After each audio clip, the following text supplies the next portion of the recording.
ચાલો હવે ઉદાહરણ 5.7 એમ દળનો એક દડો કેપિટલ L લંબાઈની દળ રહિત દોરી વડે લટકાવ્યો છે.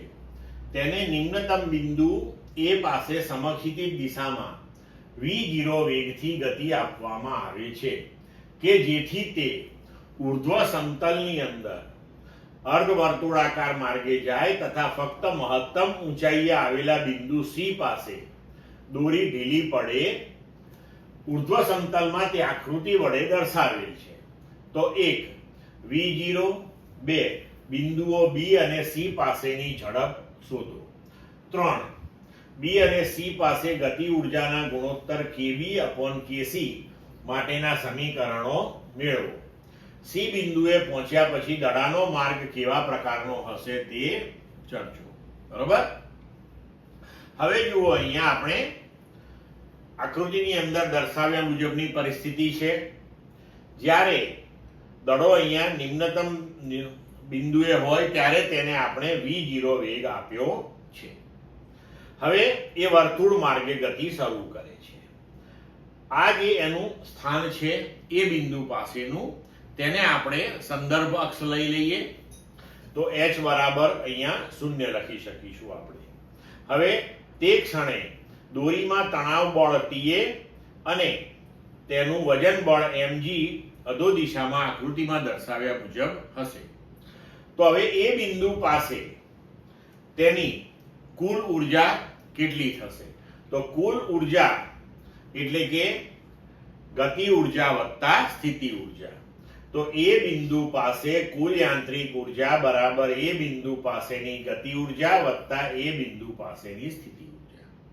પણ એ બિંદુ પાસે h બરાબર 0 છે તો સ્થિતિ ઉર્જા 0 થઈ ગઈ. એ બિંદુ પાસે વેગ v0 છે તો કુલ યાંત્રિક ઉર્જા Ea બરાબર 12 mv02 થયું. આને કહો સમીકરણ નંબર 1. હવે આપણે આગળ વધીએ. C બિંદુ પાસે લઈએ પહેલા આપણે. બરોબર. હવે જ્યારે પદાર્થ C બિંદુ પાસે પહોંચે ત્યારે આ જે આપણે સંદર્ભ અક્ષ લીધી છે તેનાથી એ કેટલી ઊંચાઈએ હોય?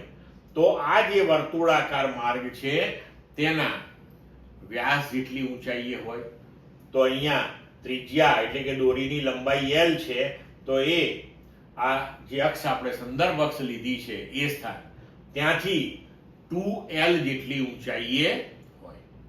તો હવે C બિંદુ પાસે આપણે કુલ યાંત્રિક ઉર્જા લખીએ તો ધારો કે C બિંદુ પાસેનો તેનો વેગ vc છે તો ગતિ ઉર્જા થશે 12 mvc², સ્થિતિ ઉર્જા થશે mg અને એની ઊંચાઈ 2L. આને કહીએ સમીકરણ નંબર 2. બરોબર છે. હવે આપણને કહ્યું છે કે જ્યારે C બિંદુએ પહોંચે છે ત્યારે એ દોરી ઢીલી પડે છે. મતલબ કે હવે દોરીમાં કોઈ તણાવ છે નહીં. તો એ વખતે આ જે પદાર્થ છે તેનું વજન બળ અધો દિશામાં જશે. પણ આ વજન બળ જુઓ અત્યારે કેન્દ્ર તરફ મળે છે આપણને. મતલબ કે જ્યારે પદાર્થ C પાસે પહોંચશે ત્યારે તેની ગતિ ટકાવી રાખવા માટે જરૂરી એવું કેન્દ્રગામી બળ એ તેનું વજન બળ પૂરું પાડશે. તો હવે આપણે લખી શકીએ કે કેન્દ્રગામી બળ બરાબર વજન બળ પણ C બિંદુ પાસે.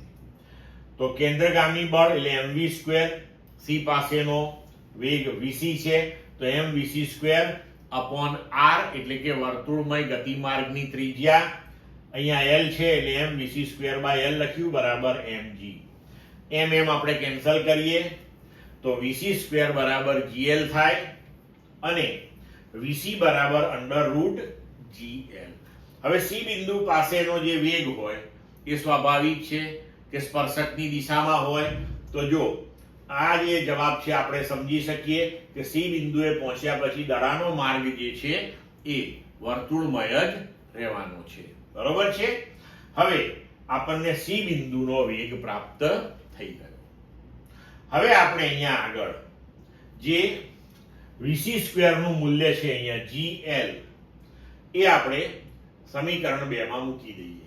તો EC બરાબર 12 m વીસી સ્ક્વેર બરાબર જીએલ વત્તા 2mgl. તો mgl આપણે કોમન લઈ લઈએ તો હાફ પ્લસ 2 એટલે કે EC બરાબર 5mgl/2 થશે. સમીકરણ નંબર 3.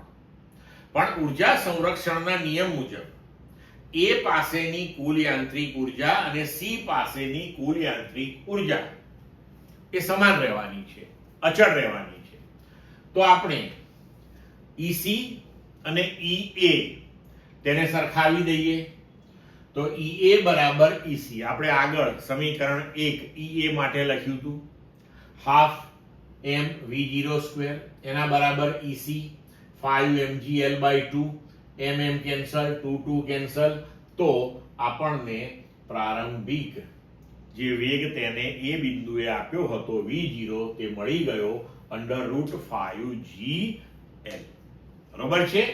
હવે બી બિંદુ પાસેનો આપણે વિચાર કરીએ તો દડો જ્યારે બી બિંદુએ એટલે કે સમક્ષિતિજ સ્થિતિમાં પહોંચશે ત્યારે આપણી સંદર્ભ અક્ષ જે છે તેનાથી L ઊંચાઈએ હશે.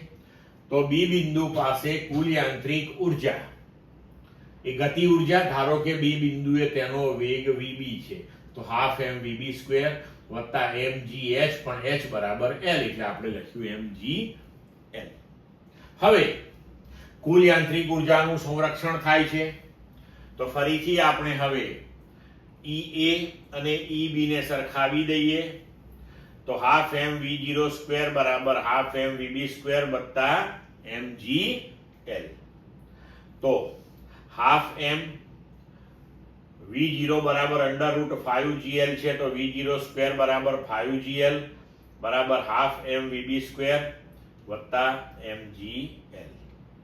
હવે અહીંયા આપણે લખી શકીએ કે હાફ mvb સ્ક્વેર, આને આપણે સૂત્રનો કરતા બનાવ્યો તો 5/2 mgl માઇનસ mgl.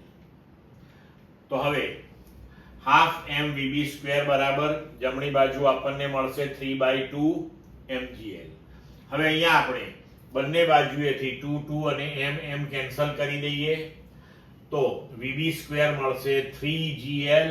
તો vb બરાબર મળ્યું આપણને √3gl. બરોબર છે. તો આપણને A બિંદુ પાસે, B બિંદુ પાસે અને C બિંદુ પાસે ત્રણેય બિંદુ પાસેના વેગ પ્રાપ્ત થઈ ગયા.